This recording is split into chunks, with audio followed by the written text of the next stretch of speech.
Welcome to another episode of Just For More Fix. This is James. With me in this episode is Lacey. Hey. You can find us online at justformorefix.com or on Twitter at justformorefix. If you like us, you can support us at Patreon, and you can give us a rating and review at Apple Podcasts or wherever you find us at. In this episode, we're going to talk about increasing the horror at your table. And now, it's time to get our gaming fix.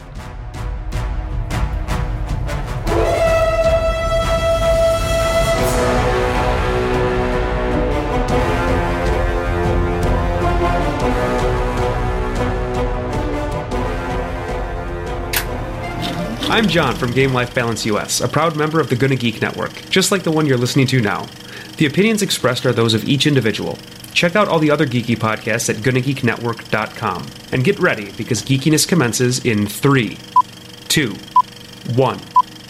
Welcome to Just For More Fix. Couple quick announcements. First off, we will be returning to our indie game days in September. We took the month off for Gen Con because... Or we took the month off for Gen Con. We took August off. That would be awesome. Yeah, we took the month off for Gen Con.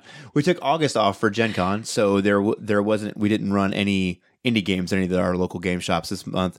But we will be returning to that on September, and the first one is September 8th, and that's a game in Terre Haute from 5 to 9. So hopefully we can see you guys there if you're in the Terre Haute area. And I believe Carrie is working on our other one for Warzone if you're in the Mattoon area. So hopefully we can see you guys and come out and game with us. I know I am looking forward to bringing some awesome Spirit of 77 to the table from Monkey Fun, so it should be a good time.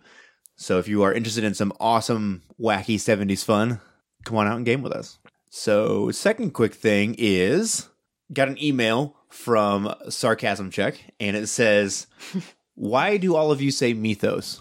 And I realize we do say mythos instead of mythos because it's spelled mythos, but I'm not sure at what point it transitioned to mythos. But it sort of caught on to everyone. So I've never heard anybody say anything other than mythos. Oh, really?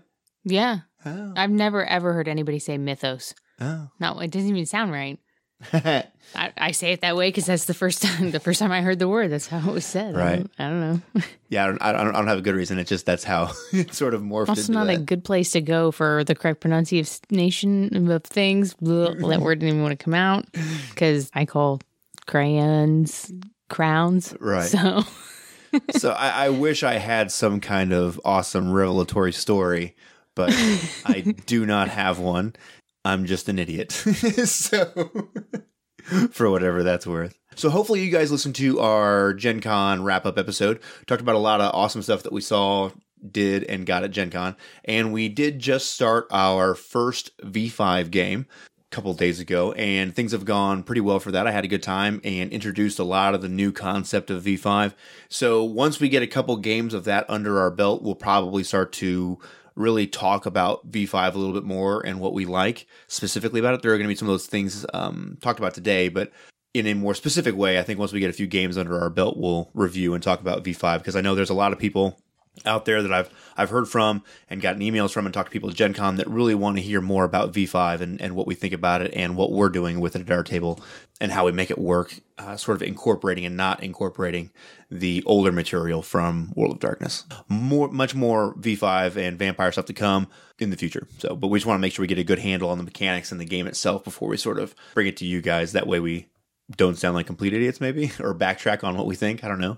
All right, well, along with V5, we're going to talk about some horror things today. So I got an email from Mike Simmons asking some specific questions about horror and horror games that we run at our table. So we've talked a whole lot about horror on in past episodes, and I know we try to give some practical tools in the things that we talk about, but what we're going to talk about today is specific things that we have done and things that have creeped us out at the table and in life. Yeah, and in life. And just things that actually have practically worked at our table, and really just focusing on the practical side to give you guys some ways to really hopefully effectively creep out your players and push the horror.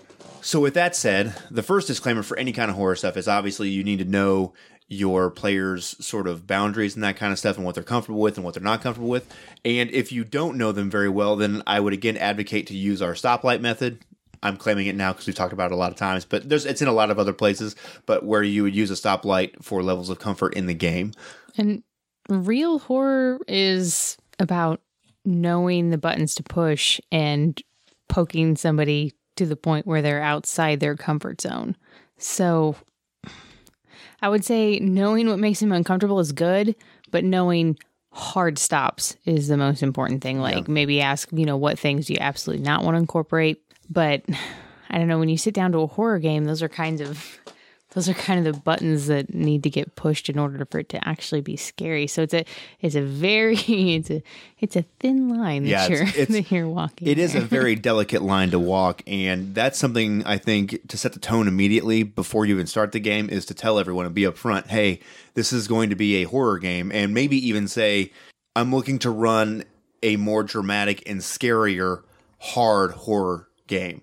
And because I think if you sit down and play a horror game, a lot of people generally think, okay, yeah, we're going to play Call of Cthulhu or Trail of Cthulhu or Vampire or Dread, and it's sort of horror, but not in the same way for what we're talking about today. We're really kind of trying to push things a little bit.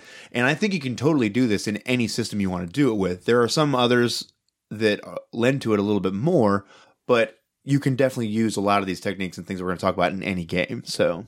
well, I think the first place to start off with is some places that we take inspiration from. I wrote some books too. Surprise. Okay. Me and Lacey are going to go back and forth with some things of where some of our sources of horror inspiration come from. And maybe not necessarily in terms of story, but in terms of things that sort of creep us out and ways that we use that to push the horror. Okay.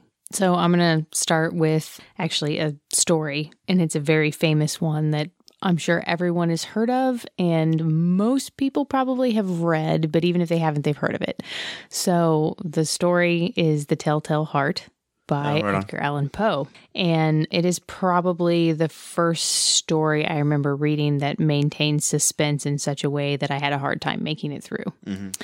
And so that is an important aspect, not necessarily of just horror, but of any story, but especially horror, is the suspense aspect. And so you get a couple of different things. You get that point to start with, right? But then you also get this sense of inner guilt.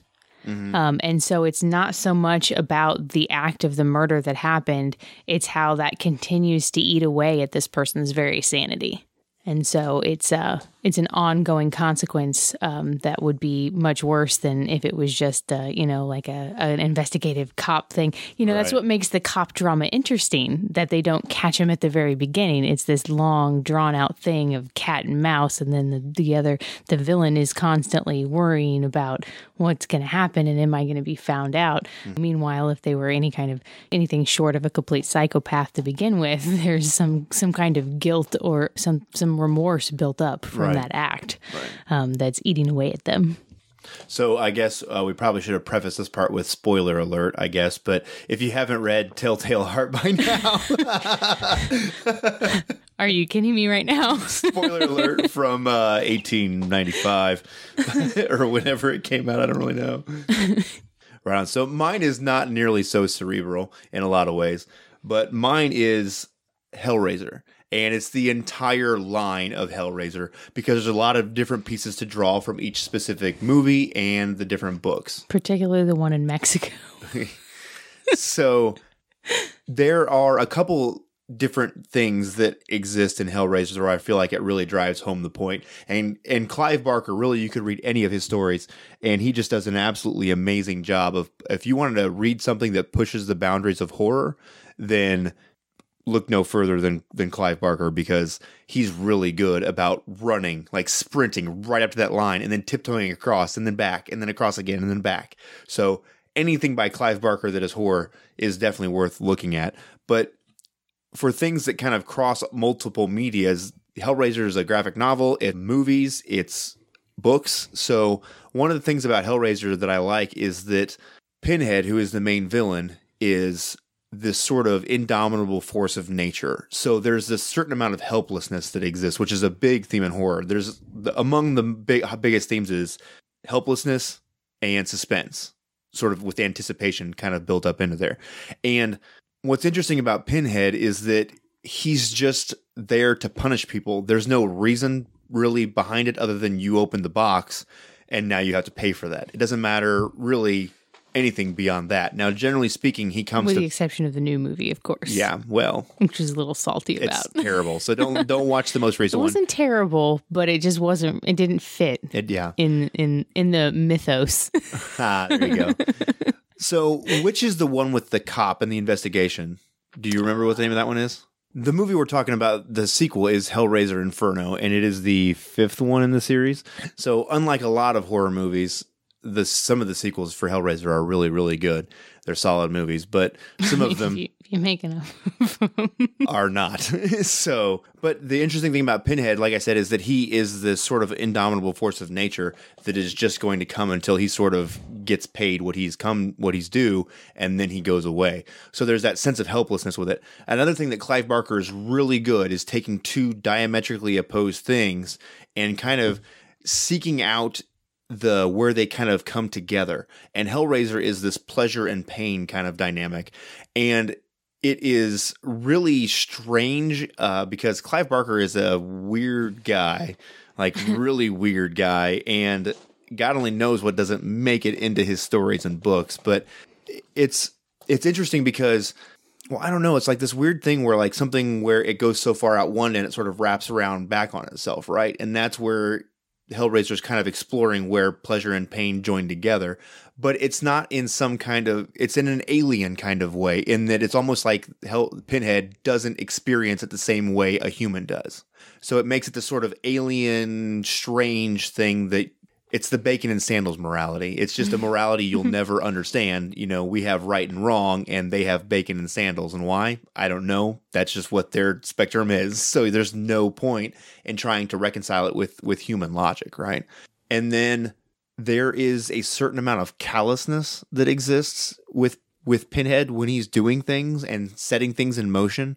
And it's different than malice, because malice implies like, I'm here to be mean to you, and I'm just wicked and mean, whereas there's this just sort of flat affect of I am this force of nature and I will be paid. Right, it's a complete disregard for your condition whatsoever. Right.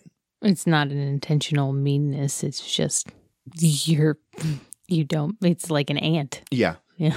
Right. And it creates that sort of alien sense of where he's just not of this world, right? Whether you want to make space alien or supernatural being or however you want to look at that, but it's just not human. So that's my first one, is anything by Clive Barker and Hellraiser. Well, since you're going with Clive Barker, I'll go ahead and go to my next written piece, which was The Forbidden by Clive Barker. Now, a lot of people are probably not familiar with this story. It was a short story that was put out in a collection of his other short stories, but it is the inspiration for The Candyman. Now, the level to which the movie follows the story is, almost indiscernible, other than the whole sweets for the sweet. Yeah, you can't hear my eye roll through the microphone, but it is painful.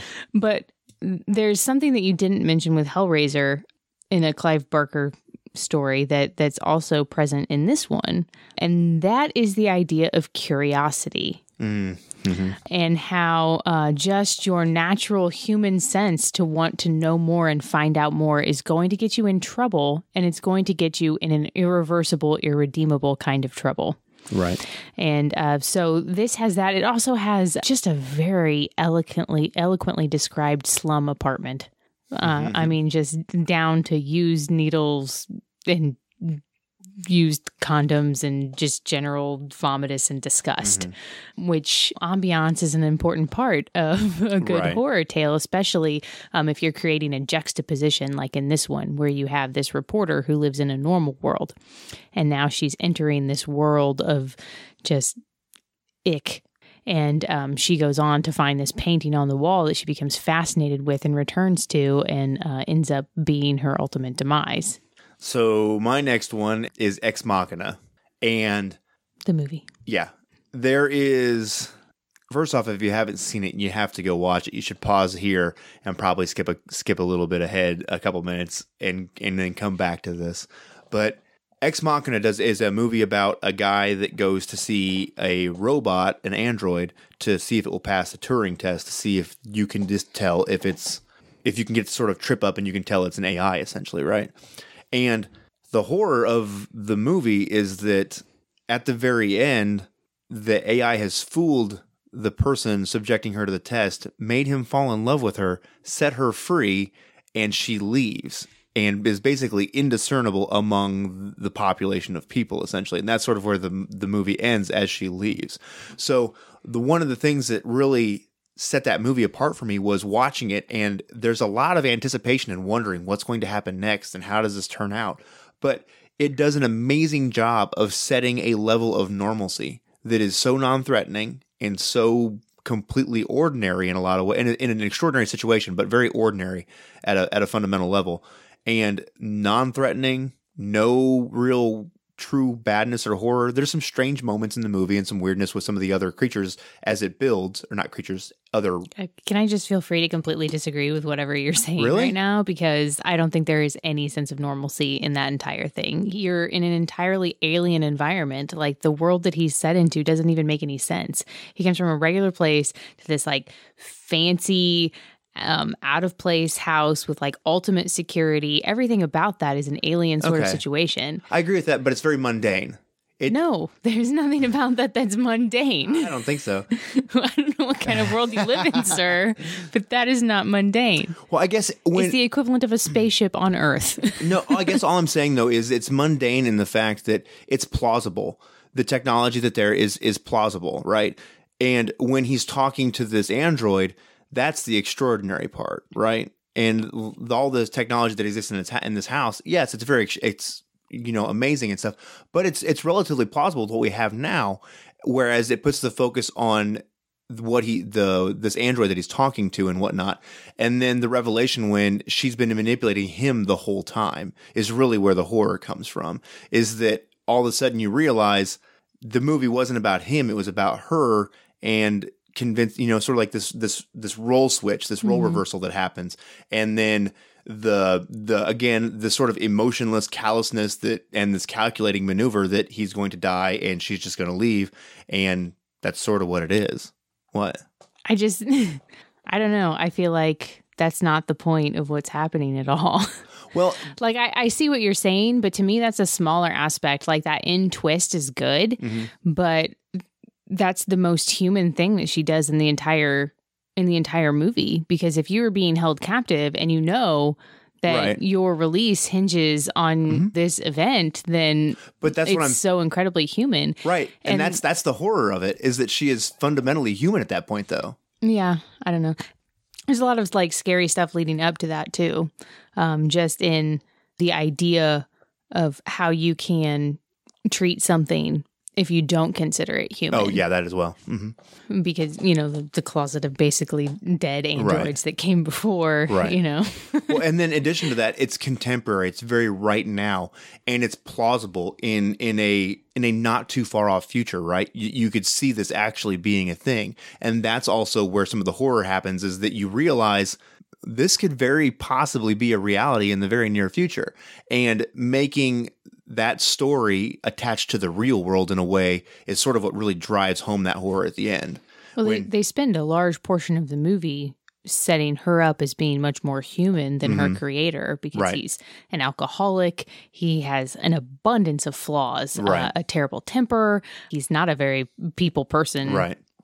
All of that aside, I mean, so yeah. There's a lot of There's a lot to unpack there. Yeah, well, and there's a lot happening in that movie, it's also very interesting. There's a lot of silence in that movie, and things unsaid, and just sort of looking at things and listening and watching, which adds a different level to the way you take it in. So it's really worth watching if you haven't seen it, and even if you have seen it, watch it with a critical eye to where it draws you in and what it shows you and where it draws you away from certain things, because it's really well put together. My last book of the list is something that's probably going to be considered a little bit more cheesy, but I thought that it was terrifying. It's the original M. Night Shyamalan twist before he was making movies. There is a book.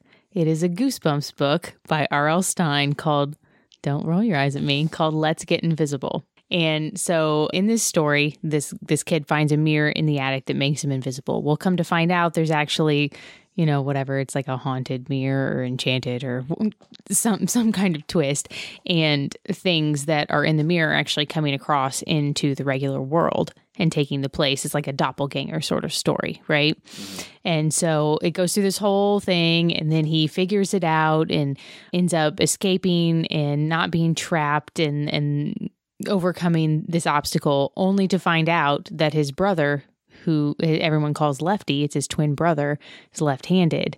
And then the story ends with his brother throwing him a ball with his right hand, or catching a ball with his right hand. I don't remember. Sort of like so you a have this fetch thing. This plot twist at the end that's like, oh no. So there's a couple of concepts from this.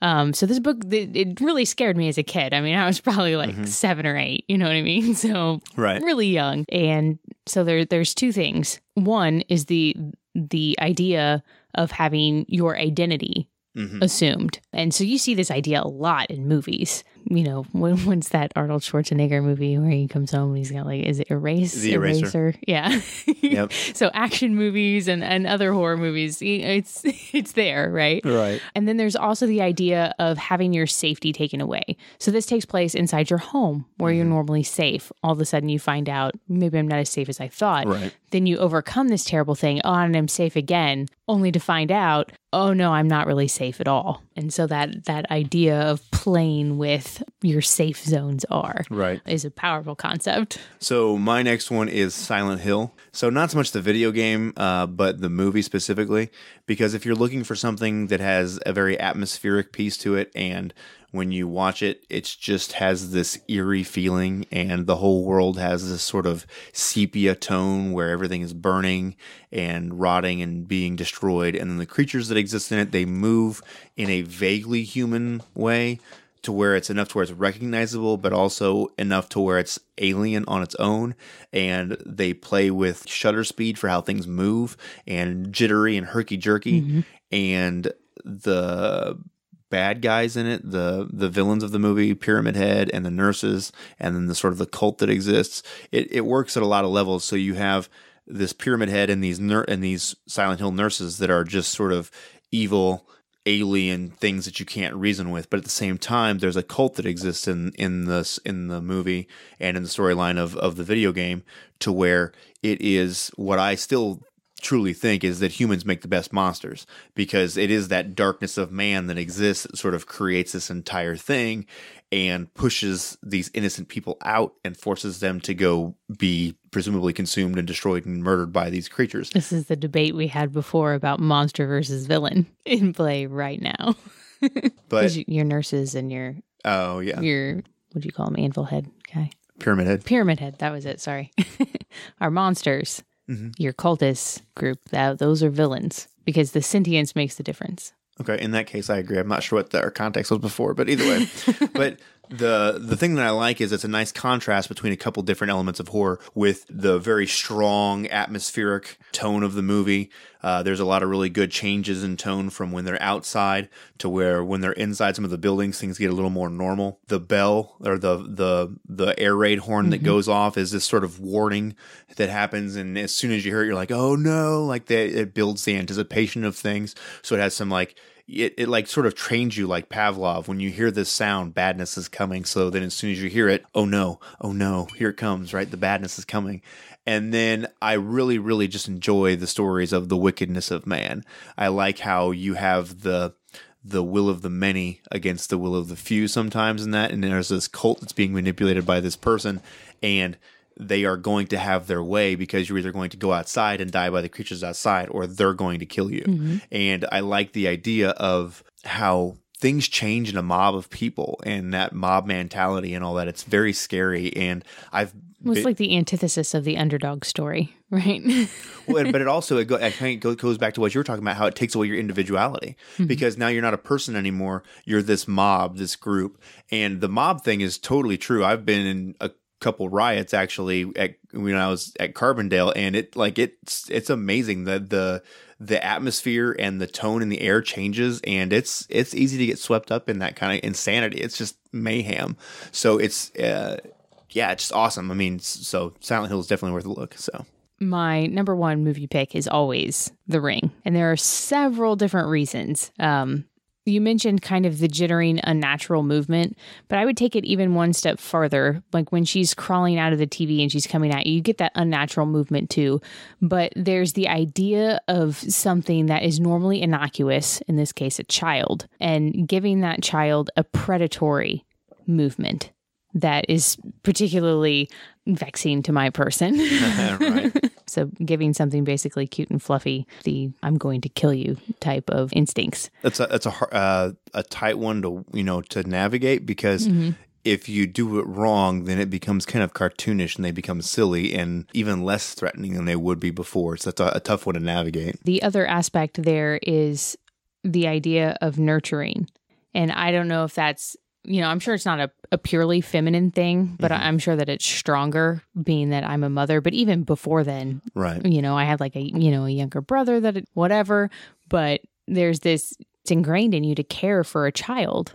And in this movie, that's exactly what's happening. She's trying to help this girl and figure out what's wrong. And in the end, none of it matters. At all, because this isn't a thing that you can care for and nurture anymore. Like It is no longer what it once was, and there's something about that is just really like, ugh. Right. Well, and then also Samara in the movie is beyond redemption, and that's something that you don't see often in horror movies, where it involves a person or a ghost or something that was human at one point. Is that whatever this is, it's beyond redemption. You can't save it. It's doing bad things just because it's bad now. So. And I incorporated that in one of our horror games, and it went quite swimmingly. All right, so my last one is kind of a combination of two different movies. The first one is The Exorcist, and then the other one would be The Exorcism of Emily Rose. And I almost put that on my list. There are some amazing scenes, and there are no effects involved in it. The actress that played Emily Rose, contortionism really hurts my soul. Did this contortionist thing and was like staring back at the camera with contacts in. And if you haven't seen it, it is truly creepy. Like chills up your spine, hair standing up, kind of creepy. There's also a couple moments where she's chanting and has this dual tone kind of thing happening where she's screaming and it has this very visceral, bestial kind of tone to it. She's also speaking in Latin that has, sort of that foreign language if you don't quite understand, but you can tell by the tone of it. It gets really creepy. And the idea of truly something supernatural and that existing in the world is kind of scary in a way as well. And it hits at a lot of levels. And The Exorcism, the original one, is basically it hits at a lot of the same levels, and this whole good versus evil thing, which is a pretty common theme in horror stuff as well. But the one thing that The Exorcism does is it takes it and it's targeted towards an actual person and is an individual. So it's not horror like it's murdering lots of people. It's an actual individual person. It's very personal. It's affecting the person who you have sympathy for, and you don't want harm to come to them because they are innocent. And it really, really drives that point home, and you see them deteriorate throughout the movie. And as time goes by, their condition worsens and worsens and worsens. And it starts off kind of innocuous, in fact, and then by the end of it, it's an absolute disaster. So there's actually something that's very strongly present in that movie that I wanted to talk about when we got to narrative points. I'm going to mention one more because we haven't talked about this at all. Okay. So there's a movie called The Haunting. Not the new one. The old one is my absolute favorite. It's black and white, and it stands up to this day. There are a couple of things that this movie does really well that are key points in the horror genre. And the first one is isolation. So you have a group of people inside this big house, but slowly they're cut off and made to be on their own.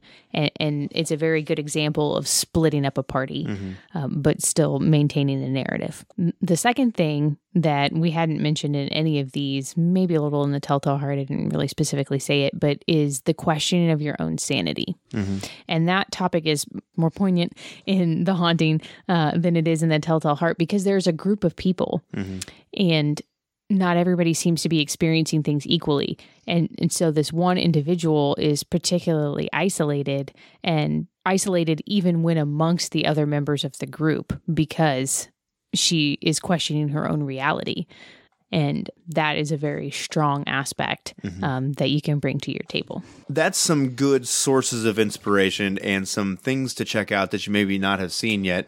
But even if you have seen them, watch them and watch them with a very critical eye, and watch them specifically for what they're showing you, where they're drawing your eyes to in the scenes, and also what they're not showing you. Because to take a line from Alfred Hitchcock, what you don't see is often much, much more scary than what you do see. So just keep that in mind, the off-camera stuff. So you're describing things to where they hear things, or instead of actually just saying you see this, right? It's often much more scary what is off camera as opposed to what is on camera, because the monster they're imagining is always scarier than the monster they're seeing. All those things are good, and I feel like people probably go to those, but there's one other thing that I think you should really pay attention to, and that's when something bothers you or something scares you, stop and ask yourself why. Why does that bother me? What exact button is that pushing that is making me uncomfortable? And then use that to figure out how you can push that button for other people. Right. Do you want to talk about a couple moments that we've had an actual game where that you've either ran or you've been playing in where you've actually been scared and creeped out? Okay. I actually wrote down one for Carrie because she's not here and I didn't think that this was scary, but I kind of thought that might be happening anyway. So that was really probably the only reason. Also, she was closer to the effect. And so that was when we were playing 10 Candles and you had the audio set up. Oh, yeah. And there was a chittering sound that happened. And you had it set up sort of surround sound, like, so the music had been coming out of the speaker that was at the head of the table. And then when we first encountered these creatures in the darkness, you didn't even see them, but you heard a sound. And so there's this chittering sound that came from a different speaker that had yet to broadcast any noise that was on the opposite end of the room over in the dark corner of the room. On. Yeah. And she quite literally shouted out loud, ah! Yeah, so and climbed out of her chair. I'm going to reference that actual play several times because there's some things that I consciously did to try and run a different style of thing. So if you haven't listened to the 10 Candles actual play, it's worth a listen to because a lot of the things that I'm going to talk about is in a very practical way. You can listen to that and see, if you've been listening to us for a while, you're accustomed to how I speak, the pacing of how I talk and all that kind of stuff. And you can listen to that episode and see specifically what I did to change the effect of the way the game worked. So, and I'll get into the specifics of what I did when we get to the audio part of this thing. So the first one for me is a game from a long time ago, and we had a Sabbat game, and there was lots of shenanigans that happened in it. But when we had the section where the characters got what's called shoveled, so they get embraced forcefully without any choice in the matter by basically what are the evil, malicious, terrible, more visceral, bestial vampires, right? And it wasn't necessarily because of a lot of gore or anything, but the characters at that moment were in a very mundane situation. They had stopped at a gas station truck stop, and they were, I think Carrie's character was like the Burger King manager or something, and the characters were all attacked by this group of terrible vampires. So they're much stronger, they're faster, they're incredibly powerful, but that's not really what the focus of what made it a stronger scene. What made it a stronger scene was the violence of it.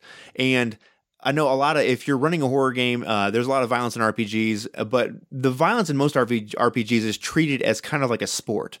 We trade hits with one another and we lose hit points or take some damage back and forth, right?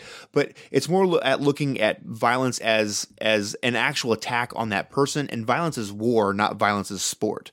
So the way the scenes were described, and it was this vampire has potence, right? So it's the incredible super strength. So it wouldn't matter how strong or giant or buff you were, it's always going to win. So it's dragging one of the characters across this wet floor because I think the sink got broken off in the bathroom and there's water spilling everywhere. And so there's this moment of, I got hit with a tampon dispenser. Yeah, off the wall. A nice touch. Yeah, and but it was taking mundane details in the scene and sort of painting a bigger picture to make it more relatable. You could see the picture in your mind better because there were things happening and all the mundane details of being in a truck stop bathroom, all these stalls and things on the walls and the blower and the sink breaking off and all this stuff. And it gives a personal touch to it. So it was, and each of the scenes were sort of like an individual. There was one person attacking them, so it wasn't like a mob thing because it was a sort of a faceless mob of people. It was a very specific individual attacking you with the sole purpose of just, breaking you essentially, right? So I don't know. It's hard to do, and it's not something, it happened once in the game, right at the very beginning of the game, and it kind of set the tone for things. But it was all about making what was happening very personal and vivid to the characters, so it would be something that they would remember. And it was. I remember it to this day. It's one there. It reminds me of A Clockwork Orange, right? Where there's the scenes that are just like really hard to look at when they're like, the ultra violence thing. I forgot about that. That's actually so there's like regular mundane violence, and then there's ultra violence. This terrible scene of just brutality, and those stick out in your mind. Like, and there are other films. There's The Clockwork Orange. There's also True Romance. The scene in there. Oh my God, Yeah. And just intensely brutal. Clockwork Orange is an old movie. It's a Stanley Kubrick film. It's one we didn't mention. But if you want to see something that has very, very personal violence, it's a very different movie. The book is very, very interesting as well. But you should know, if you're going to watch it, you probably have heard of it. But it's got violence towards women. It's a very, very powerful and impactful movie, and it has all the filmmaking excellence that Stanley Kubrick brings to bear. So it sort of makes it even more impactful. But if you want to see like true personal violence, Clockwork Orange or True Romance are two great places to look for that kind of inspiration if that's something you want to incorporate. But that is also a fine line to walk as well. So, and that's not a scene you want to run every day. That's like once in an entire story arc that you would incorporate that level of badness. I completely forgot what my other one was because I was just like so distracted by that. Oh, okay. In the Worms campaign that we set up, and we did that on this podcast, so I'm going to talk about it.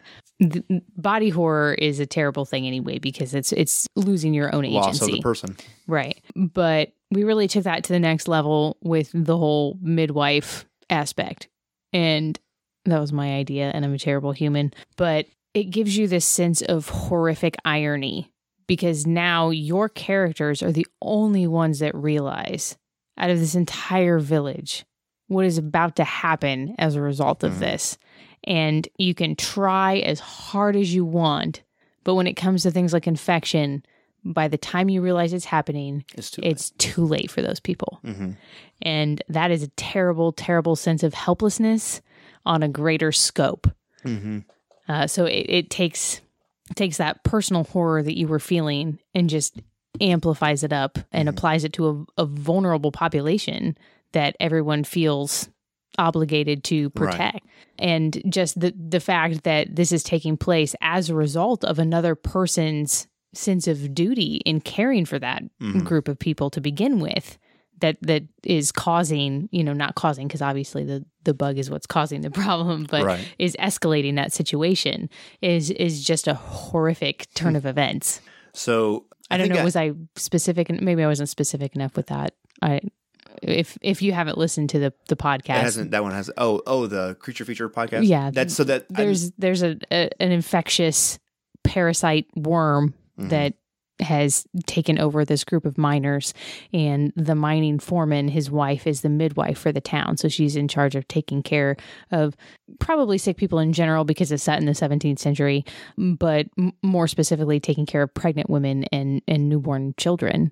And so now she's been infected through the mining foreman, and that it's her job to go around and check on these pregnant women and children, and she's going to pass that along to them. That's one of the first things that we recorded as an actual play, and I haven't put it out there because the audio quality isn't quite there yet. But I think we talk about it quite a bit, and I think I'll probably do a quick edit of it and put it through the filters and stuff, and we'll throw it up on the Patreon just to get it out there because it's a really awesome thing.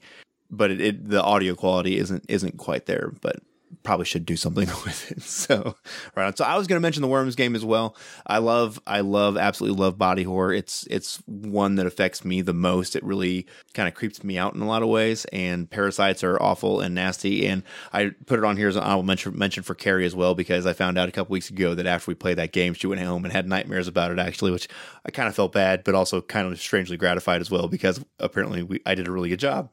But the idea of the loss of self, again, describing these moments of these parasites coming out of people and sort of attacking the players. Like the characters got bit by something and it had the infection as well, so there was potential for them to get infected by these worms boring into their skin. And really, it's all about using some of the techniques we're going to talk about here in a little bit, but like the way you describe things and the adjectives you use and that kind of stuff really can drive those points home.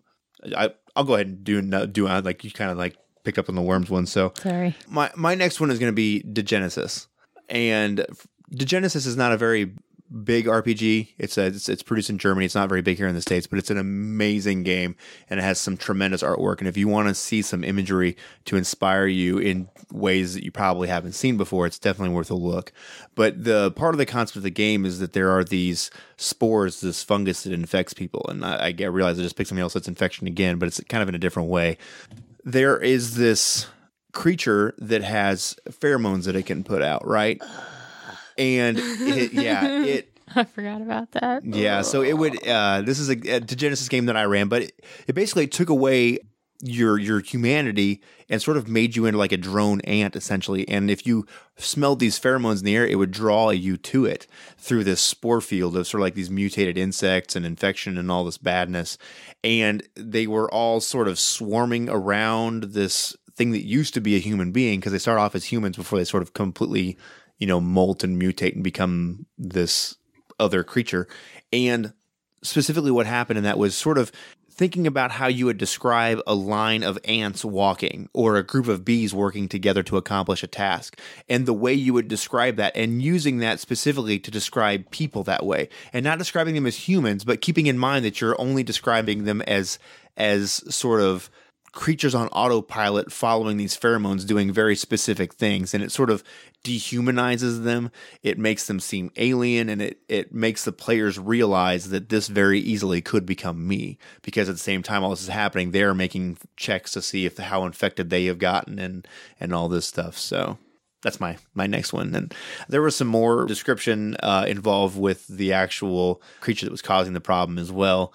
I can't really recall all of it because a lot of my stuff is kind of stream of consciousness. But the pus suckling is what does it for me. Oh, yeah. Yeah. So I forgot about that. So bad. Yeah. I think we'll talk about that during specific things and techniques to use. All right. So do you have another one? Yes.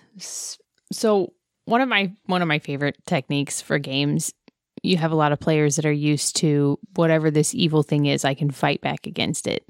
So that's one of the cool things about Bluebeard's Bride for me, is that you're in a position of limited power and you're fighting back against something worse.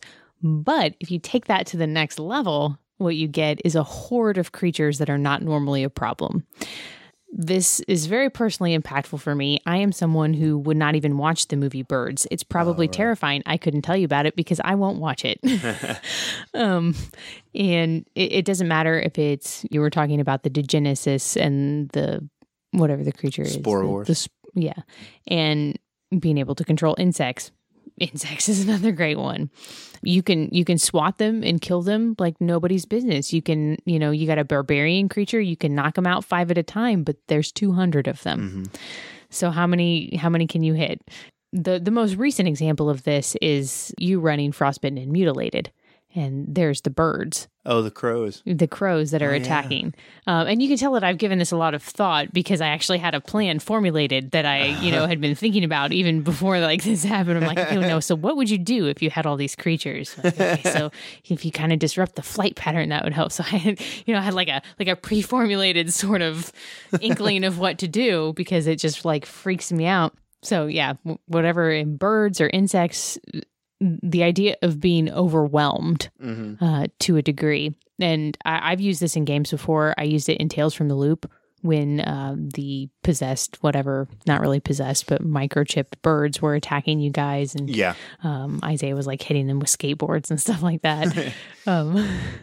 So yeah, but I don't know. Birds are my favorite because they're just so they're a little bit more sentient than bugs, right? But they still have got those soulless beady eyes. But they can also do more damage because they have the talons and the beaks, so they're a little bit more scary than a plague of locusts, right. But they're both not good.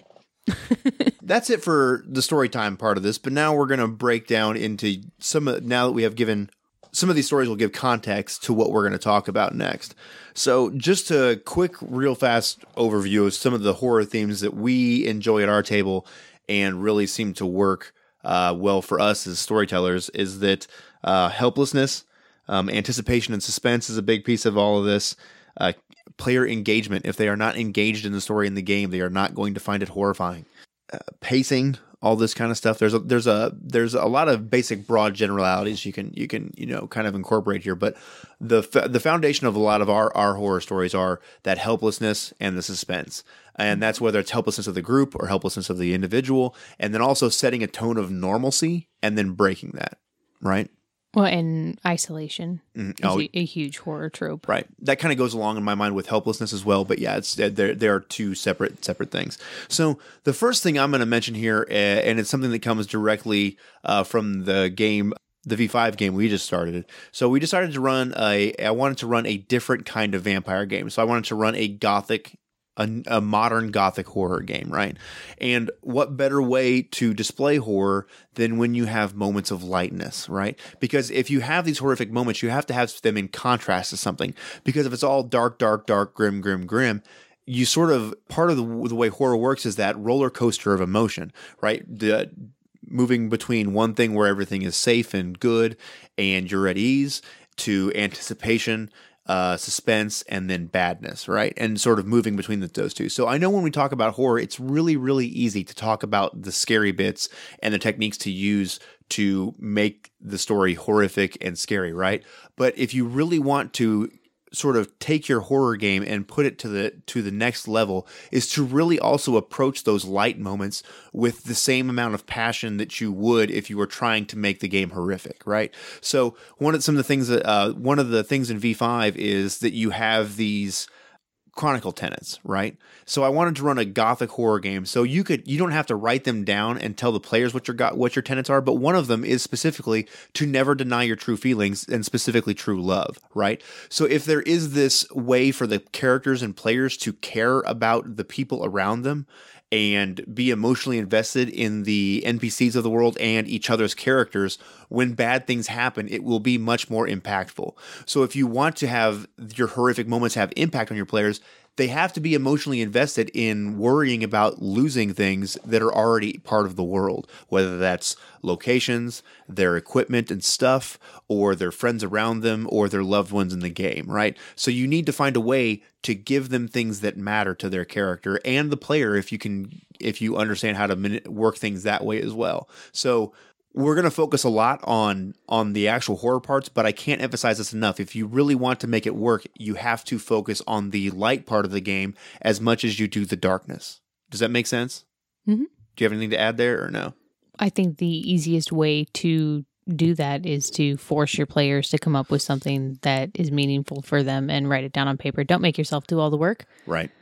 What are the things that keep you doing this? Right. You know, and then what also, are your anchors to this world? Mm-hmm. And that tells them, instead of you trying to figure out what they care about in the world, they're telling you then. So in terms of the vampire game, and actually they call them touchstones. They are the things that tie you to the world, the things that keep you relating to your humanity, right? So and in Trail of Cthulhu, they are called pillars of sanity, right? And the players are giving you levers to pull and things to push on to make them worried about things. Now, all that said, if you just outright kill it, they're not going to be concerned about losing it because it's just gone, right? You need to threaten it. You need to put pressure on it. You need to put it in danger, but always have it to where it's always on the edge of tipping off the edge, but not actually falling, which is a tough thing to do. But so you're positioning the player to put themselves in the danger instead of their important pieces in danger, right? They're sort of positioning themselves between the two. And also you're doing that and it gives them agency to be invested in and them doing it. And it's proactive instead of you just taking something away from them arbitrarily, right? Mm-hmm. So you're talking about a balance between happy moments and scary moments. There also needs to be a balance in the kinds of scary moments that you have. Yeah. So startling things, shocking things, gross things, those are awesome. And those hit the feels right now. But they are not what is going to give this ongoing sense of horror and dread. So they should be there for sure. But what should also be there is an ongoing struggle and descent. That should be there. And even farther out, arching from that, there should be this ongoing sense of consequence. And some of the best ones for me are the ones where it ends up being something that is all your fault. Unforeseen consequences. Unforeseen consequences. So what I put was vice used against you, but unforeseen consequences, however you want to call it. And it's terribly difficult to predict as a player or as a human in the world. Right. As a GM, it is not that difficult because what you should be doing is presenting your players with choices. And at some point, you need to present them with harder choices. All you have to do as a GM is write down what they chose not to do and present that to them later as some kind of terrible consequence. You decided to go slay the dragon instead of going back to the village. You went and slayed the dragon. When you come back, the entire village is dead because the wizard sent the goblin army in at that exact time. Whatever. Right. Lame generic fantasy world. But that is your fault. It's important to note when you do this, two things. One, it should probably be the climax or at the closing of the game, right? So they've had their moment. The horror has happened. It's scary, whatever. Climax happens. And this is sort of in the aftermath and the cool down period where they realize, hey, we survived, things are going to be okay, when in fact, oh, no, they're not. But something... You can see this time and again. This is the moment in Emily Rose where you find out they can never reverse this demon because they gave her medication to treat her as an actual illness instead of doing the exorcism. This is the moment in The Mist where the hard decision was to shoot the boy instead of himself, and then the mist clears, and you find out they're all going to be okay. I completely forgot about The Mist. That is one of my favorite movies of all time. Very difficult to watch. But if you want to see the perfect example of how to do this and the horrific realization of your actions being terrible in a moment of weakness, this is exactly what that is. It's not a moment of weakness, not necessarily. That could be perceived as a moment of strength. But that's taking your a good moment takes your vice and uses it against you. A really great moment takes your virtue and uses it against you. Right. I agree. Now, something else to keep in mind is when you do use this technique, whatever it is that you have be the unintended consequence of what they chose not to do or what not to deal with, that needs to be foreshadowed in some way to where they're given a choice. So in Lacey's example with the dragon or the wizards, right? You need to mention the wizards somewhere so they know that when they go to the dragon that the wizards exist. Because if they just go fight the dragon and you're like, oh, now their town is dead because wizards came, and they're like, well, what the deuce? We didn't even know there was wizards. We may have done something. We may have divided and conquered. So it's a good way to do immediate threat versus what you perceive as being a more latent threat. Right. And so now you've made the choice to deal with the immediate threat, and as it turns out, maybe the other was the way you should have gone. And another great way to make sure that this works is that of the two threats, right? One is a physical, very clear threat that's here now, clear and present danger.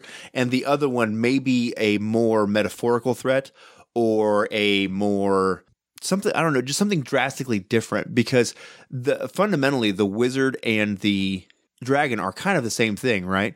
So maybe instead of the wizard coming and attacking them, it's your choice is we leave the town undefended and we go attack the dragon. But when they go attack the dragon, maybe you set it up that their king or whoever their ruler is kind of this weird guy, and maybe now that the dragon isn't there, he sort of doesn't have anybody to keep him in check anymore, so he just goes rampant now and enslaves the town and takes people's wives and children and whatever, right? It's way better than my off-the-cuff example with no forethought whatsoever. No. Well, I was just thinking, it's a totally...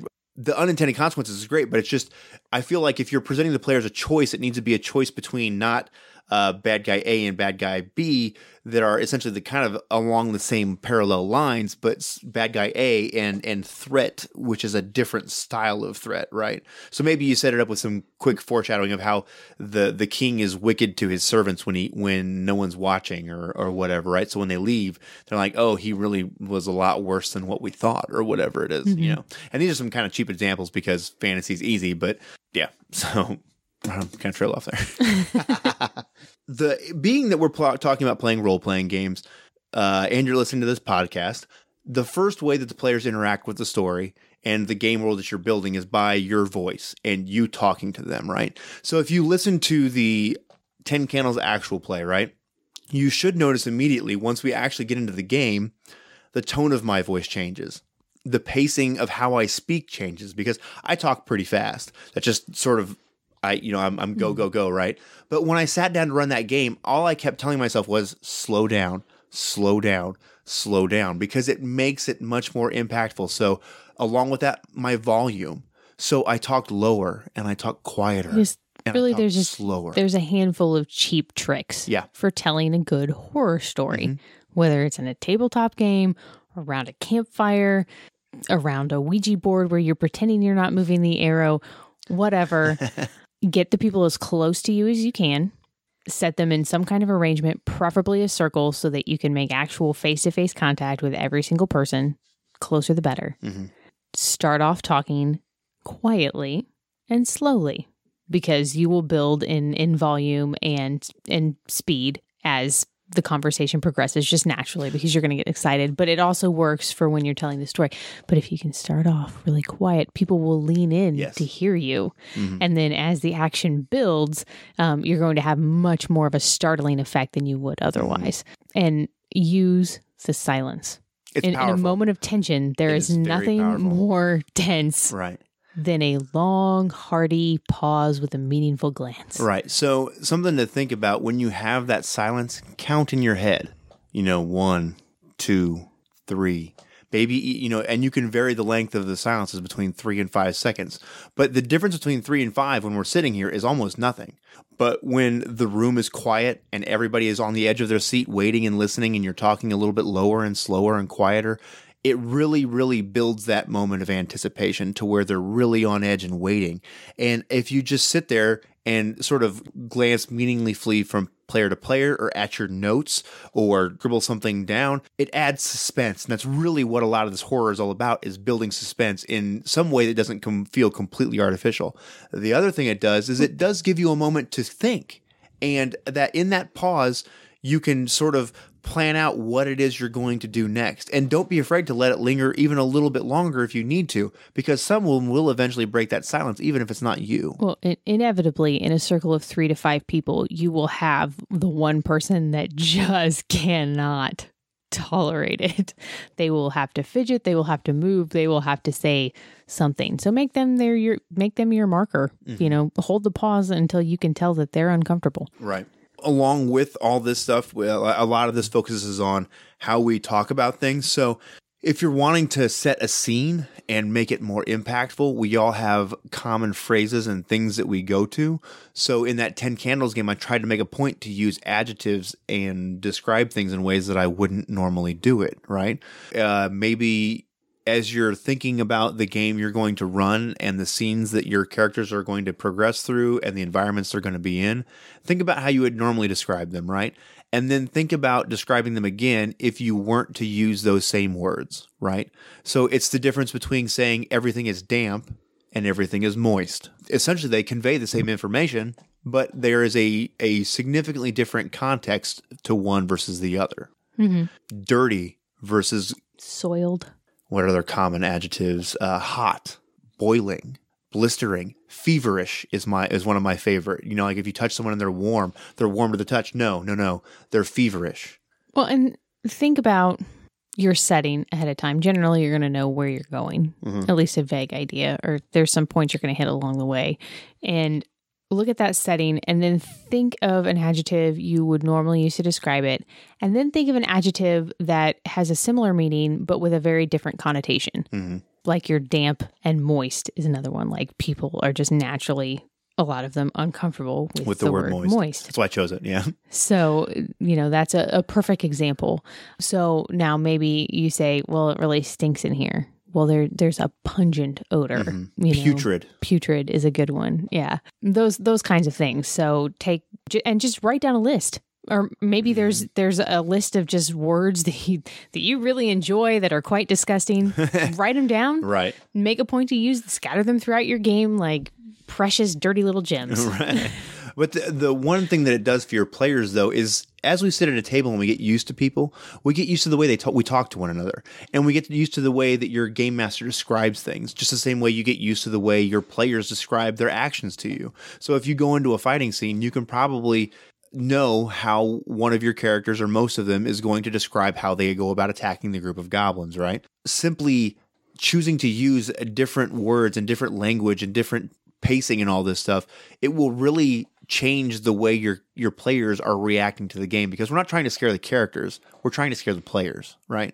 So everything we do should be geared towards them and the story, because that's really where the impact comes from, right?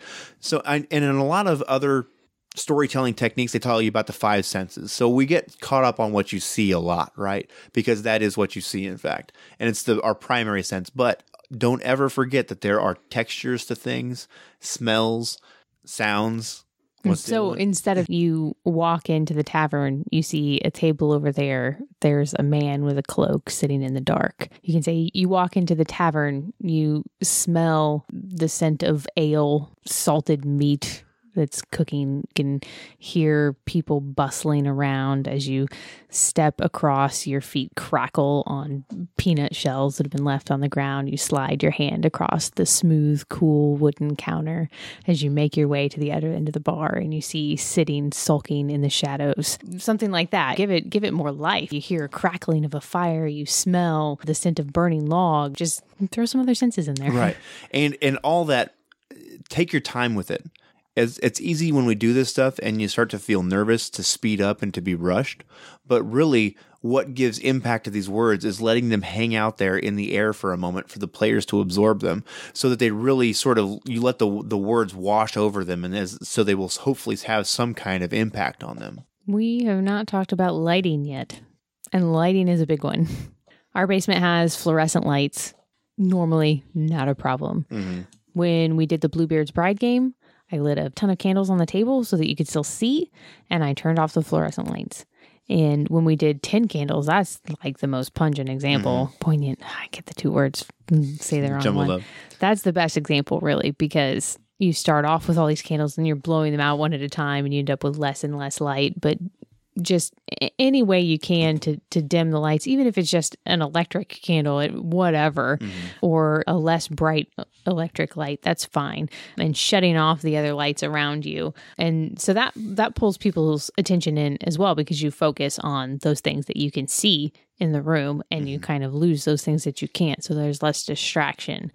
And along those same lines, like when you're really trying to intensify the horror, people obviously shouldn't be playing on their phones, because there should be like suspense and tension. Right. But if you have like a bucket or something, a basket, mm-hmm. you're like, okay, everybody put your phones in here. We're getting ready to sit down and game, and it's going to be cool. So just leave it there. We've done that before at our table. Yeah. We did it pretty steady for a couple of years, and if your players if your players are hesitant about it, just tell them, I want to run a more atmospheric game. And I really think that having the cell phone at the table will change that, and it will break the atmosphere. And if they're still not okay with it, if you have candles lit in the room and that's your only source of light, maybe you have half a dozen candles or something there, and when they turn on their phone and it's glaring that blue light in their face, and there's no way to hide and play on your phone at a gaming table in a room full of candles. It's just not possible. So use peer pressure, leverage that as everyone stops and goes, oh, you got your phone out there. I see. Yeah, that's wonderful. Right. And honestly, it's hard at first, but I think if you get everybody to commit to it after the first game, you're going to find that mm-hmm. Nobody was like, oh, I really missed my phone. Like we did it at our table, and I was like, oh wow, that was much better. Yeah. Oh yeah. Makes a big difference. And especially in a high adventure game, it's maybe not quite as impactful to what's happening. But if your horror is based solely off of engagement and emotional investment and whatnot, and if your players are going between being connected to your game and then being connected to whatever the latest drama is on Twitter or Facebook, and then back to game and then back to Twitter, it just doesn't work. It just doesn't work at all. All right, right on. So other techniques for lighting, you can use candles, as Lacey mentioned. Turning your lights down lower is a great way to do things. But anything is better than is a step in the right direction, right? So if you need to have 15 of those little electronic candles laying around there as you turn your lights off because you need more lighting, that's fine. Keep in mind your players need to be able to read their character sheets, and you need to have enough room light for that.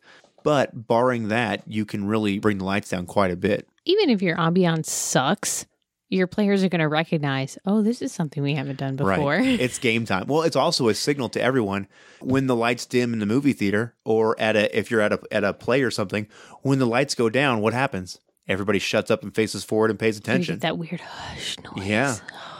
Right. Exactly. Most people nowadays have a smartphone, right? And there are a couple different soundboard apps you can download for free on your phone. And Bluetooth speakers have become very affordable. So what I have done, and Lacey mentioned it in the 10 Candles episode, was I had some quiet music playing in the background. And then across the room, I had my phone connected to a Bluetooth speaker. And I made sure that it worked beforehand. And I made sure it wouldn't make noise if I didn't do something with it for 45 minutes or however long it took, because I knew I wanted this to happen like when everybody was nice and settled in and comfortable and there was an intense moment. And I had this Bluetooth speaker set across the room, and I had the blue light filter on my phone turned on, and I had the light turned down as low as it would go so it would make as little light as possible. I had the soundboard app ready to go. I knew exactly which one I wanted to hit for the sound, and it was this sort of combination of this chittering bug noise, but also a horde of bats flying and screeching. And it was like the combination of those two things. And I used the Alfred Hitchcock technique in that, where they didn't see what the bad thing was because it hid in the darkness for a long time. It sort of reminded me of those creatures in Pitch Black. Yeah. Yes, I was going for that that feeling as well. I kept the villain off screen, the monster off screen as long as I could, and then when it was time for them to come on screen, instead of they caught glimpses of not the entire creature, but I believe it was like a reflective sort of blackish exoskeleton, something similar to like Alien, how that was like that sheen, that black, wet sheen to it, right? And then I hit the sound of these bat creatures, and Carrie nearly jumped out of her seat. It startled her so much. Jump out of her seat. And she wasn't even sure it was part of the game at first, and she was like, "Oh my god!" And if you listen to it, it's right in there. You can't. It's the impact of it is well, the proof is in the pudding, I suppose. So, and it was very effective. And in fact, I tried to make sure not to overuse it, but I wanted to do it more than once. I think I may have used it 3 or 4 times throughout the session, but each of them were decently far apart enough, and it was kind of irregular, so you didn't know when to expect it. And having that light on my phone turned all the way down to where you could barely tell it was on really made it work as well, because if they know you're turning your phone on, they know, oh, the noise is going to happen. You have to sort of find a way to manage that if you can, the light off of your phone and whatnot. As far as soundtracks go, there are some great soundtracks on Spotify. You can you don't need to download them. You don't even need to have a subscription to it. But I prefer video game soundtracks because they don't have a climax to the natural flow of a song. They're sort of designed to where you can be in an environment wandering around investigating things for an hour. And that music is sort of designed to sort of fade into the background and be atmospheric. So any horror game you can think of, I guarantee their soundtrack is on Spotify. So just find ones that you like, search it in their search bar, and it should bring it right up for you. I haven't tried any of them, but there was this, the company called Sirenscape. Yes. I think they were at Gen Con, and they won there. They were up for an ENnie for Game Aid, I believe, or something, yeah, for some soundtrack stuff. Mm-hmm. The only thing that's tough about soundtracks is if you have a player who's a big fan of, I don't know, House of the Dead or something, right? Or something that has a song that they are going to know. You should probably steer clear of that because you want the music to fade into the background, not to conjure up the last time they really kicked ass at that game, right? All right. So Smells was on the list in the email. And strangely enough, Smell-o-vision. Me and Lacey were involved in the haunted house industry quite a bit for several years, building several haunted houses, acting in them and whatnot. There were some smell beads at Gen Con this year. Oh, were they at Gen Con? Yeah, I smelled some of them. I was not terribly impressed with the ones that I took a whiff of. I like the idea. It's a great idea, but a lot of them just, it's like when you smell like perfume and you're like, oh, yeah okay. That's not exactly what I thought Mountain Rain would smell like, but yeah, okay. Okay, so do you remember the company that we saw? Fog. It was... we were at the Midwest Haunters Convention several years ago, and it's all kinds of haunted house industry stuff. Inside the fog machines. Yes. And there was a company there that made scent beads, but they were not like your regular scent beads. They were awful, like dead rat. Froggy's Fog. Okay, there you go. I knew something with a frog and a fogs. It couldn't have been. So, but their stuff was. Yeah. Now, Man. keep in mind, their dead rat smells like a decomposing rat. Oh, it was bad. Yeah, so bad. So, fun fact: I have almost no sense of smell, and I could smell some of these things. So some of them are terrible. Here's my sticking point. I love the idea of it, but at your gaming table, because when you're in a haunted house, you can have this room smells Right. like this. So I'm a little stuck on how you get that smell to dissipate. But if you want an overarching moldy library Right. scent or they had one there that was Chocolate Factory, and I was like, oh, it was like perfect for Blood in the Chocolate Right. tailor-made Well, scent. you But could- it wasn't quite Right. like, it was okay. That was probably my favorite out of the ones I tried, but I was just like, I don't So know. but you could also do like Open Grave is one of the ones that I remember. So it had this Yeah. like damp, wet earth smell. So if you're doing something underground or Spelunking. something along those lines, they had something that would suit that. Then again, if you wanted to have Open Grave out for the majority of the game, and then at the climax, maybe they're fighting desiccated soldiers or something like zombie undead creatures of some kind, right? And you want something foul smelling. Now, keep in mind, you don't want it to be so powerful and bad that no one can be at the table anymore. But it definitely could add some kind of an impact to it, even if you just open I believe they come in little jars, kind of like the small Yankee Candle containers or whatever. So you can just open it and then close it again for that single. For those scent beads, I don't feel like that's enough. It's not like lighting a candle where it really disperses well. Right, Like you got to have something to. Waft it. Maybe if you sit the fan by you, you just Hold it in don't have front a of the fan. gassy night or have like a problem. The scent thing is kind of a hard one, though, but there are things out there if you want to go down that avenue. They also have some interesting ones because they like the idea of playing with the idea of going into a haunted house and being in a very scary situation with the scent of like fresh apple pie and how that would make people react and whatever. So it was interesting. There are some interesting things I'm going to tell you right now, to play if with. you have the scent of fresh apple pie, I better be getting some fucking pie. Throw down. What was the website? Well, it's for like fog machines, though, so I don't know that you necessarily want to like. But they were beads that were by themselves that you could put Froggy's Fog. Okay. What's their website? Froggiesfog.com. There you go. Froggies like GGIES. GGYS. GGYS. There you go. GGYS. So there's some options for you. I mean, I'm not 100% sold on if it would work or if it would be too distracting, but I suppose it's worth a shot. Before we hit our last thing here, I want to mention a couple tools that are really, really good for this kind of, for some more specific horror inspiration stuff. The Dread RPG book is full of great ideas and specific things for horror and things to consider when you're constructing a horror story. And slim and not too expensive. And if you're looking for something easy, an easy technique to build suspense, Dread probably has the best technique ever with the Jenga tower, because as you pull the blocks out when you try to do things, it gets more and more perilous. So it definitely adds to the suspense, and everything that you do becomes this weighing of, do I want to pull a brick and risk things, or should I just deal with what's happening right now? So it's probably the easiest meta thing to do to add suspense to your game, right? Mm-hmm. Fear itself, I haven't ran as a game, but it's another slender volume, and I got a lot of good tips and tricks out of just reading that book. So one of the other things in Mike's email was ways to make your players feel uncomfortable at the table. So this is one of those things that kind of walks a delicate line. And if you know your players well, you can make good use of this. But he mentioned specifically like topics that make players feel uncomfortable. So some people are uncomfortable talking about politics or uncomfortable about talking about sex or different things, right? So pretty much everybody is uncomfortable with some things, right? Though, so loss of agency in whatever form that is, be it I was physically strong and now I'm weak. I was mentally strong and now I'm broken. Emotionally strong and now I'm not. Any of those core attributes, if you can take away from those in some way, those are good buttons to push. I would also say loss of self. So you have the body horror, demon possession, Actual infestation by live critters is always a good one that gets people. Pretty much everybody dislikes parasites. Body fluids is a good one. A lot of people are very uncomfortable with body fluids. So when you describe things or talk about things, Lacey mentioned the Degenesis game that I ran, and the Sporivore, they secrete these pheromones, right? So they sort of ooze these pheromones out of them. So they attract people to them that worship them, right?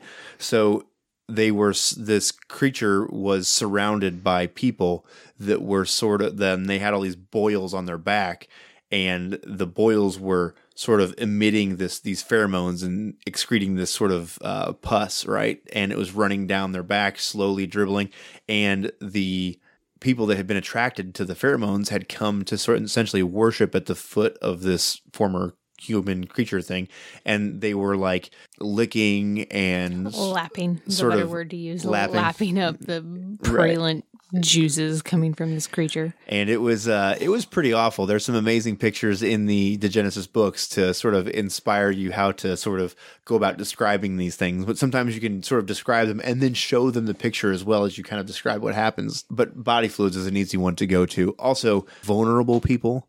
So whether that's your characters are generally playing some kind of a hero in most games, or people with some agency. So if there are people who are defenseless and vulnerable people that are being taken advantage of or abused or murdered or whatever the situation is, people usually want to spring into action about that. And that's something that will make them feel uncomfortable. Maybe in terms of a vampire game, right? There's two elder vampires that are talking about how they're, I don't know, have a herd of runaway children that they constantly feed off of, right? And they're talking back and forth about feeding off of them. And your characters come into the Elysium where you can't have any violence take place, but they're standing there having this conversation, and you're not in a position to, one, physically be able to do anything because they're more powerful than you, but also you're in a place where it's a rule that there is no violence to take place in here. So it sort of forces them into a place where they can't make them stop having this conversation, and they're not even in a position to do it anyway, right? If you have traditions in games like Elysium and stuff, that's a great way to sort of incorporate those moments of two people talking about something that don't necessarily involve the characters, but can sort of foreshadow future badness to come, and maybe even foreshadow the unintended consequences that we were mentioning before. Isolation.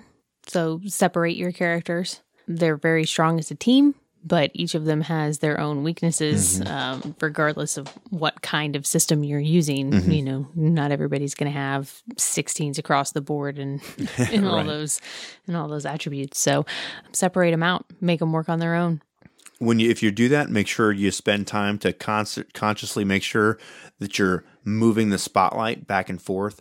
I'm a big fan of the camera 1, camera 2 thing. So I talked to Lacey and we're running this scene. And then when it gets to kind of a suspenseful moment or a natural sort of thing where things trail off, then I go back to maybe Carrie's character. And then I talk to Carrie's character and then back to Lacey and then maybe to Lee and then back to Carrie and then to Lee and then to Lacey. And it can be useful to actually write down all of your PC's names and write a tick next to each one. I've done this person. I've done this person. Oh, this person only has 1 and everybody else has 3. I need to go back and spend some time there. That's a great technique to use. What I would do is not necessarily go straight down the line, but you do a tick, right? And then when you go back, then you go in a different order. So it keeps your players on their toes. So they're never like, okay, I go after Carrie does. And then, okay, now I'm going to be going, but that way it kind of bounces around. And also maybe your time with them isn't quite as long each time. Maybe it's a little longer this time, a little shorter next time. So it keeps your players on their toes so that they're never sure kind of, what's happening, and it keeps them engaged in the game, because that way maybe they're paying a little more attention to what's happening with everybody else so that they can be ready when the scene comes back to them. And that doesn't mean that you have to put 5 people and have an individual scene with each one of them. Bring them back together in different arrangements. These 2 are together. Now it's these 3. Now this person's by themselves and the 4 are over here. Think about like Scooby-Doo, right? Like we're all running this direction, and now you see these 3 go this way, and then 1, and then 1, and then 2, and then 5, and then... Well, that's one of the things I like about Apocalypse World. One of the first couple hard moves is separate them. And the next one is bring them back together, right? Yeah. So it's great to have that moment, and you can bring them back together in any moment that seems plausible that they would run into the other character, right? It doesn't have to be that they were actively going to find the other one. Maybe they're just walking to do something, and hey, it makes sense that you're sort of out and about doing this, whatever it is, and you run into Lacey's character or whatever it is. That's the moment in your horror movie when you stumble, there's a startle, and oh, really, it's just my best friend and not the axe murderer. Oh, hey, nice to see you here. And that could be a fun moment of foreshadowing as well, where you're like, you hear something, and meanwhile, you don't actually describe another specific character at the table, but they're just sort of they're doing something mundane. And we've all had those spooky moments where you're like, what is that over there? And you're not quite sure what it is, and then you go over there and like, oh, it's the dog. or whatever it is, something totally mundane, non-threatening, no big deal at all, right? We've all had those moments. All right, right on. Well, do you have anything else about using horror at the table, or should we wrap this one up here? I feel like I could go on forever. I know, about this particular topic, but so I mean, we're a little long at this one. I'm not sure if we'll split this one in two or not, but there's a lot here. And if you actually, something else to mention, if you know anybody, everybody knows someone who is a good storyteller, right? They're just a guy who can tell a great yarn. Everybody knows that person, right? So next time you're around them, when they're telling a story and there's multiple people there, watch and pay attention to how they're telling their story. And you can watch the people around them and how engaged they are and how they respond to them and how they gesture and whatever it is that they do, because those are the techniques that you need to bring to the table to how to get people to be engaged with what the story that you're trying to tell, right? And don't think I'm never going to be good at that thing. There is no such thing as a skill that you cannot learn. Dedicate the time, keep trying, pick up one thing at a time and add it to your repertoire. This session, I am going to use more adjectives. That's my thing for this session. When I get good at that, then I'm going to add one more thing on top. Then I'm going to add one more thing on top. This idea of only physical or like engineering skills are the only things that can be learned is just complete bullshit. Social skills can be learned also. And more importantly, I don't know more importantly, but storytelling is a craft. It truly is a craft. And if I humble brag, I guess, I feel very confident in the horror games that I run. I'm confident that I could sit down with a table that I know or a table that I don't and run a good horror game. That's now. That's after years and years and years of gaming and years and years and years of consuming horror media and at different things and honing my storytelling techniques, right? So if you're new to horror gaming or new to vampire or any of this, don't feel like you have to conquer the world right out the gate, right? It is a craft, and it is something that if you pay attention and you practice and you try and add one small element every game session, if you game once a week, right, over the course of an entire year, you will have added 52 new techniques to your storytelling repertoire. And I guarantee you, at the end of that year, if you do that, you will be a better storyteller than you were when you started. And not just at horror games. You'll be a better storyteller for every single game that you run. Right. All right, right on. I think that'll do it for this week. A lot to digest here. A very dense episode with a lot of practical stuff that you guys can hopefully use. If you guys have any techniques that you use for how you increase the horror at your table, or any other methods with lighting or sound or anything that you use at your table to increase the horror, I would love to know, because I'm always looking to improve my horror games. Most of our table is used to my tricks at this point, but I would love to be able to surprise them and add new things to it. I did want to ask one question, but I don't want to add like 30 minutes to our episode. That's okay. I can cut this in two. What's your question? So a lot of these things like sitting down with the candles and this and that obviously work very well for one-shots. What about when you're running a Vampire the Masquerade game and you're going to be sitting down for 12 sessions? Are you lighting candles at every single session? Are you like only intense moments? Like how are you? It's obviously not going to be all push 100% of the time if you're running multiple sessions. So how do you decide what techniques to use and what not when you're running a more long-term game? That could be probably an entire episode on its own. I thought it was an important thing I agree. To bring up. So I can mention JD ran a Ravenloft campaign, right? And JD runs a good Ravenloft game. Every game that they had, they dimmed the lights and had candles. Every game. Because specifically Ravenloft, and I feel like Vampire being the same way, is a very atmospheric game. Mm-hmm. And Ravenloft maybe even more gothic than vampire because of the time period. Definitely more gothic than vampire. Right. But it has that classic gothic element to it, which lends itself to that kind of lighting and that atmosphere. The atmospheric part of gothic stuff is a huge part of it. So I think that you totally can. I think at the same time, if you want to go at it with the intention that we are going to have a session where everyone knows that we're going into the bowels of the beast, so to speak, or that really intense, horrifying game session, then by all means, amp up the horror if you want to and use the lighting and all this stuff. At the same time, if you want to back it down, you can. I don't think that you need to feel locked into any particular way, but there is nothing wrong with the lighting all the time, I think. All right, so quick Gonna Geek plug for On the Bubble podcast, the fan campaign to save the Tom Ellis lead Fox drama Lucifer, episode 26. In this episode, we look at the hashtag Save Lucifer campaign for May 2018 that convinced Netflix to give the canceled Fox comedy drama another day in the hellfire. So check that out. That is On the Bubble podcast, episode 26, and you can find them on the Gonna Geek Network. I think I already said this before, but hopefully we gave you guys something useful. And as always, you can find us online at justformorefix.com. You can support us like Todd, because he's awesome, at Patreon. And you can give us a rating and review at iTunes or wherever you find us at. As always, if you guys have any other techniques that you would like to share to help improve everyone's horror gaming, and with any kind of techniques you have, you can drop me a line, James at JustOneMoreFix, or you can hit us up on Twitter at JustOneMoreFix, or you can join our Facebook group and drop them in over there. We should do an episode about improving everybody's fantasy gaming. I feel like there's a lot of room for improvement. Oh there. my God, is that ever true? We should take some time and put that one together, because that is totally true. Because I was done with fantasy gaming, and now I'm back re-energized with it with a lot of the OSR and LOTFP stuff. That is a very good idea. So there you go, birth of an episode out of nowhere, right here on the mics. Random thought. Well, as I said, techniques, hit us up, and we will see you guys next week.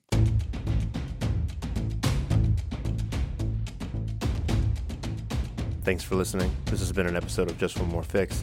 Music has been provided by Kevin MacLeod. You can find him at Incompetech.com. You can support us at Patreon.com/JustOneMoreFix, or follow us on Twitter at JustOneMoreFix.